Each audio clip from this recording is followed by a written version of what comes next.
Hello সবাইকে, আসসালামু আলাইকুম। আমি ভাবছি আজকে তোমাদের একটা রান্নার রেসিপি শেখাবো। স্পেশালি যারা চট্টগ্রামের বাইরে থেকে আসছো, তোমরা হয়তো এই রেসিপিটা জানোই না। সেদিন কি হয়েছিল, সেদিন আমাদের সিনিয়রদের সাথে আমাদের মিটিং ছিল। আস্তে আস্তে প্রায় 6টা বেজে যায় আমার রুমে। বাট আমি আস্তে আস্তে ভাবতেছিলাম কি তোমাদের জন্য আজকে আমি একটা লইট্টা মাছ রান্নার রেসিপি শেখাবো।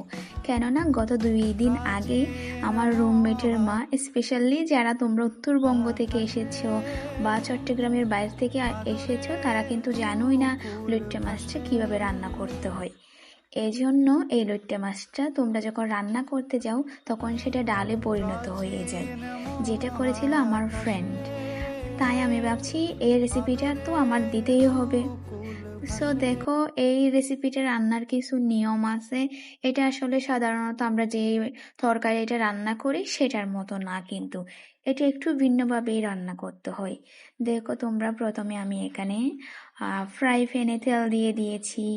তারপর দিয়ে দিলাম এটাকে কি বলে, পেঁয়াজ। এরপরে আমি পানি দিয়েছি বয়ে, আসলে যাতে আমার হাতে না আসে। দেন এখানে আমি কি দিলাম, এগুলো কাঁচা মরিচ দিয়েছি। এখানে কাঁচা মরিচ দিলে টেস্টটা একটু ভালোই আসে, তবে গুঁড়া মরিচও দেওয়া যায়, তবে আমাদের মনে হয় কাঁচা মরিচটা দিলেই বেশি ভালো লাগে। এরপর আমি পানি দিয়েছি। এই পানিটা শুকিয়ে আসতে হবে। মানে যতগুলো এখানে মশলা দিতে হয় তরকারিতে ততগুলো দিয়ে দিবা। আমরা সাধারণত একটু কম মশলা ইউজ করি, তবে তোমরা যারা বাইরে আছো হয়তো অনেক ধরনের, যেমন জিরা, আরও কি জানি ইউজ করো, তোমরা এখানে সব কিছুই দিয়ে দিতে পারবা। আর হ্যাঁ, তোমরা যারা মাছ ফ্রাই ছাড়া খাও না, তারা যদি চাও তাহলে মাছটা আগে ফ্রাই করে নিতে পারো। কিন্তু আমরা যারা চট্টগ্রামের আছি, আমরা কিন্তু মাছ ফ্রাই করি না।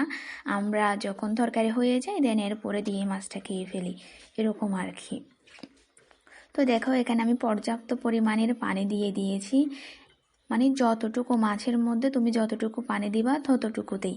আর এদিকে দেখো, আমি কিন্তু মাছটা ফ্রেশ করে ধুয়ে নিয়েছি।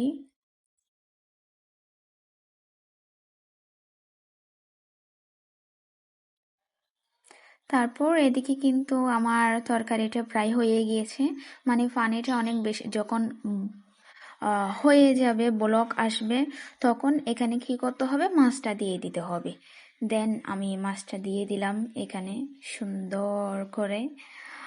তবে আরেকটা কথা, এখানে কিন্তু পর্যাপ্ত পরিমাণের হলুদ দিতে হবে, না হলে কিন্তু মাছটা একেবারে সাদা সাদা রয়ে যাবে। আমি তোমাদেরকে সাজেস্ট করব, তোমরা যারা আউট ডিস্ট্রিক্ট থেকে এসেছো, প্লিজ বাই এই মাছটা একবার ট্রাই করে দেখো। এত মজা, এত মজা, জাস্ট তোমরা ফিদা হয়ে যাবা। এখানে আমি মাছটা ঢেলে দিয়েছি। এখন হয়তো 10 মিনিট মতো রাখলে এই মাছটা হয়ে যাবে, 10 থেকে 15 মিনিট, এতটুকুই। এর মধ্যে আমি এদিকে ভাতও দিয়ে দিয়েছি, হয়ে গিয়েছে।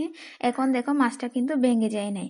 কিন্তু যখন আমার ফ্রেন্ডের আম্মু রান্না করেছিল, এখানে মাছ বলতে বোঝাই যায়নি, আমি ভাবছি ডাল রান্না করেছে, এরকম একটা অবস্থা হয়ে গিয়েছিল।